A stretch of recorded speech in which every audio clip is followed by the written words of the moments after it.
NLC की गाड़ियों पे जीएसक्यू का निशान लगा होता है, वर्दी में होते हैं, रिफाइनरी की जरूरत ही नहीं थी कि चेक करता, वो कहते जी खोले और पाइप डाल के आ जाते वापस। उसने कैलकुलेट किया तो पता चला 2 करोड़ की रोजाना ऑयल की चोरी हो रही है। उस मेजर साहब ने जाके रेड किया, उन्हें बंदे अरेस्ट किए इंटीरियर सीन में, जहां जहां उनकी गाड़ियां खड़ी होती थी, और सारे बंदे अरेस्ट करके उन्हें एफआईआर दर्ज कराई। उसके बाद वो जो ऑयल माफिया था, मेजर साहब को नहीं पता था ऑयल माफिया का कि कितना बड़ा, उस पर प्रेशर आया, उसने कहा मैंने एफआईआर दे दी है, इसमें जो एनएलसी के अफसर हैं उनके खिलाफ भी मैंने दे दिया है, जो जीएसक्यू पकड़े गए उनके खिलाफ भी दे दिए गए। तो इतने में डीजी एनएलसी थे मेजर जनरल जहीर, उन्होंने एनएलसी हेडक्वार्टर विजिट किया, उन्होंने कराची में, उन्होंने बताया कि सर ये हो रहा है, यहाँ ऑयल चोरी हो रहा है रोजाना 2 करोड़ का, और ये जो गाड़ियां खरीदी गई हैं इसमें भी गलत इनवाइसेस दी गई हैं, हर गाड़ी में गवर्नमेंट को 20-20 लाख का नुकसान हुआ। तो उन्होंने कहा मैं कार्रवाई करूंगा। तो कुछ दिन जब कार्रवाई नहीं हुई तो उनको पता चला एक और उन्हें कोई वहां जुर्म किया, तो उसको बताने के लिए वो फौरन पिंडी आए और डीजी एनएलसी को जाकर मिले कि सर ये एक नई कार्रवाई वहां पर हो गई है। डीजी एनएलसी ने देखा और उसने कहा कि साथ अपने अफसर को भेजा कि आप इसके साथ कराची जाओ, वहां से एविडेंस कलेक्ट करो, हम कार्रवाई करेंगे। वो जैसे ही एयरपोर्ट पे उतरे और बाहर निकले तो वो जो 7 अफसर था उसने उसको अरेस्ट कर लिया, उसके सर के ऊपर ब्लाइंड फोल्ड किया, उसे ब्लाइंड फोल्ड उसको लापता कर दिया मेजर को, और नतीजतन मेजर साहब को ले जाके अपने उन्हें किसी सेल में डाला। उसको इतना टार्चर किया गया कि तुम्हें जब बता दिया गया था कि तुमने इस पे बस एफआईआर करा दिया, अब आराम करो, why you went to the DG नहीं बंदे भेजे थे साहब, और उसमें उसको इतना टार्चर किया गया कि ही लॉस्ट हिज सेंसेस, और इतनी क्रिटिकल कंडीशन में फिर जब उन्हें देखा कि ये तो बंदा, पहले प्राइवेट किसी हॉस्पिटल में दिखाया, उसने भी जवाब दे दिया कि ये तो मर जाएगा, उन्हें जाके पीएनएस शिफा में उसे दाखिल कर दिया, वहां उन्हें देखा कि क्रिटिकल कंडीशन में है। और चंद दिन गुजरे, जब उसने थोड़ी सेंसेस गेन की तो उसने अपनी फैमिली को बताया कि जी मैं तो यहां पड़ा, उसकी बीवी वहां पहुंच गई। उसने फिर एक लेटर लिखा कि मेरे खामद के साथ ये क्यों हुआ है। तो आप हैरान होंगे कि कोर कमांडर कराची जो पार्ट था इस पूरी गेम का, उसने सीओएमपी को कहा कि इसको जाके हॉस्पिटल से उठा लो। सीओएमपी ने कहा कि सर वो हॉस्पिटल में दाखिल है, मैं कैसे उठा सकता हूँ। करण साहब कौन था कोर कमांडर? ये एहसन सलीम हयात साहब थे, वाइस चीफ जो बाद में बने। अब सीओएमपी बड़ा कानूनी आदमी था, उसने कहा जी मैं ऐसे तो नहीं उठाऊंगा, मुझे रिटर्न ऑर्डर है। तो कोर हेडक्वार्टर ने रिटर्न ऑर्डर दिया कि पिकअप दी अफसर, उसको वहां से रिसीव करो। वो गया वहां पे, उसने डॉक्टर ने एहतजाज किया, उसने कहा सर आप जो इसकी इंस्ट्रक्शन देना चाहते हैं वो लिख कर दे दें, हम इसका खुद ट्रीटमेंट कराएंगे। वो हॉस्पिटल से फिर उठाकर ले गए और एमपी की किसी बैरक में जाके डाल दी विदाउट एनी ट्रीटमेंट। जब वो दोबारा मरने वाला हो गया तो उन्होंने उसको कंसिडरिंग में डेड बॉडी बाहर फेंक दिया किसी जगह, और अल्टीमेटली वो जो सिपाही फेंकने गए थे ना, उनमें से किसी सिपाही ने दोबारा एनएलसी से राब्ता किया, वहां उसकी फैमिली का एड्रेस लिया, उसकी मिसेज को जाके बताया कि आपका मियां तो वहां पड़ा हुआ। वो फिर बेचारी आई, उठाकर ले गई और उठा के अपने गांव लोधरा चली गई।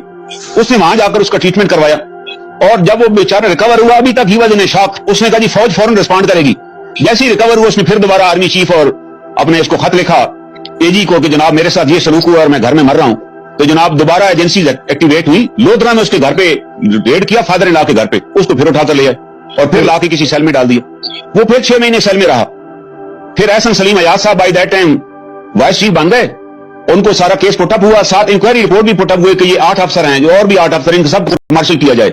किसी का कोर्ट मार्शल न हुआ, और सलीम हयात साहब ने अपने कलमों से लिख दिया कि अफसर शुड बी इमीडिएटली डिसमिस्ड, जबकि अफसर को तो आर्मी चीफ भी डिसमिस नहीं कर सकता, उसके लिए प्राइम मिनिस्टर की अप्रूवल चाहिए। डिसमिस कर दिया गया और डिसमिस करके उसको फिर घर भेज दिया गया। वो घर चला गया, ही लास्ट हिज सेंसेस, अब उसको कोई यादाश्त इसकी खत्म हो गई। 1.5-2 साल की ट्रीटमेंट के बाद जब उसने यादाश्त गेन की तो वो सरगोदा की सब्जी मंडी में सब्जी बेचता था बेचारा। मेरा उसने एक प्रोग्राम सुना हामिद मीर के साथ टीवी पे, जिसमें मैंने कहा it is the mind set of a general. जब एक जर्नैल फैसला करता है तो बाकी जर्नैल फिर सारी जिंदगी उस फैसले को इंप्लीमेंट कराते रहते हैं, उस फैसले से पीछे नहीं हटते। जो फैसले मुशर्रफ कर गए, ये बाद में उसके successor they will follow the decision of Musharraf, चाहे सारे जहन्नम में चले जाएं, they will never bother this thing. तो उसने वो मेरा प्रोग्राम सुना, वो मेरे पास पिंडी आ गया और अपने मुझे उसके डॉक्यूमेंट सारे दिखाए। मैंने कहा तुम दोबारा कराची जाओ, लोग भूल चुके होंगे, तुम वहां से जाके पीएनएस शिफा से और एमपी की यूनिट से सारे रिकॉर्ड इकट्ठा करो। वो सारे रिकॉर्ड लेकर आ गया। मैंने यहाँ 2015 में रिट दायर की, और जस्टिस एक जस्टिस उस जमाने में जस्टिस जफरुल्लाह खान खाकवानी साहब, वो 9 बजे सुबह आते थे, वो 9:30 बजे अंदर से कोर्ट से निकले चैम्बर से, उन्हें पूरी मेरी पिटीशन पढ़ी और पढ़ के बड़े हैरान हुए कि दिस इज हैपनिंग। ये सर्विंग अफसर के साथ यार ये सलूक हो गया। मैं तो सर डॉक्यूमेंट लगे हुए। उन्हें फौरन नोटिस जारी किया कि इनसे कमेंट्स मांगे कि तहरीरी जवाब जमा कराएं। आप अंदाजा लगाएं, जफरुल्लाह खाकवानी साहब को चंद महीने बाद नॉट कंफर्म करके घर भेज दिया गया। और इसलिए घर भेजा गया कि यार आपने क्या जरूरत थी आपको नोटिस जारी करने की, आप कह देते कि यार आप 3 साल बाद आप आए, मैं केस ही नहीं सुनता।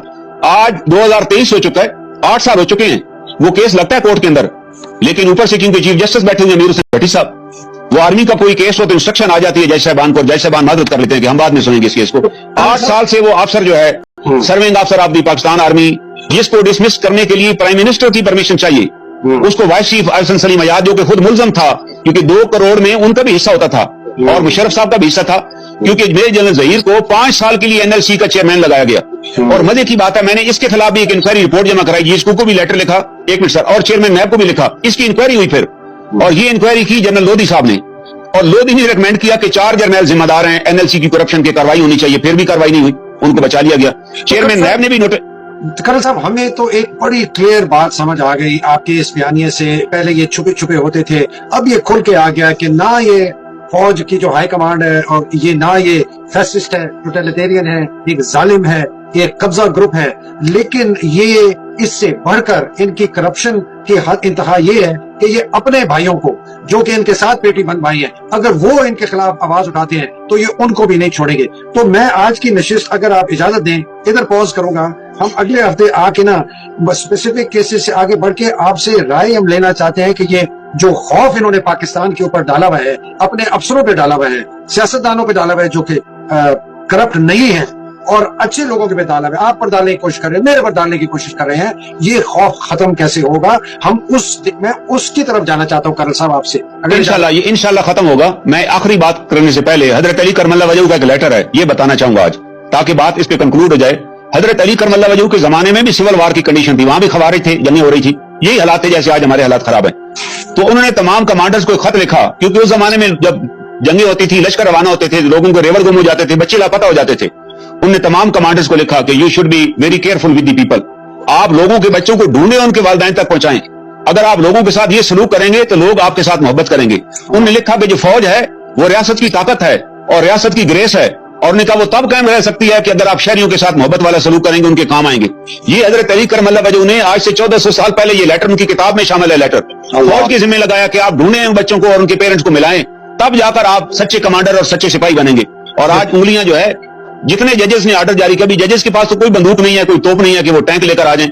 450 پروڈکشن آرڈر کمیشن نے جاری کیا ہے کہ ان لوگوں کو رہا کریں, they are enforce disappearance. ایک بندہ بھی رہا نہیں کیا گیا. تو اس کے بعد آپ سوچ لیں کہ کس طرح ریاست کے اوپر ایک خوف کی فضا آ رہی ہے. ہر بندہ ڈرا ہوا ہے کہ وہ مجھے اٹھا لیں گے, میں لاپتہ ہو جاؤں گا. کرنل صاحب یہ وہ المیہ ہے, لیکن یہ خوف ختم ہو جائے گا, ہو گیا ابھی تقریباً. آپ یاد رکھیے یہ ختم ہو جائے گا انشاءاللہ. نیکسٹ پیج ہم کریں گے اس پہ. تو آپ نے بڑے زبردست آپ نے بتائی بات. ہم اسی فکرے سے شروع کریں گے اگلی نشست میں انشاءاللہ. خوف کیسے ختم ہوگا. کرنل انعام الرحیم صاحب بہت بہت شکریہ, بڑے زبردست مجاہد ہیں, آپ حق کی بات کرتے ہیں. بالکل صاحب. ناظرین آپ نے کرنل انعام الرحیم بہت شکریہ کرنل صاحب آنے کا, آپ نے ان کا سنا. اللہ سبحانہ تعالیٰ کرنل انعام الرحیم جیسے مجاہدوں کو اپنے حفظ و امان میں رکھے, ایسے اور مجاہد پیدا کرے. پاکستان کی حقیقی آزادی کی جنگ لڑنے والے, رول آف لا کے جو لڑ رہے ہیں, ان کو حفظ و امان میں رکھے. پاکستان زندہ باد, پاکستان پائندہ باد. الہی آمین. السلام علیکم. خدا. Thank you very much G.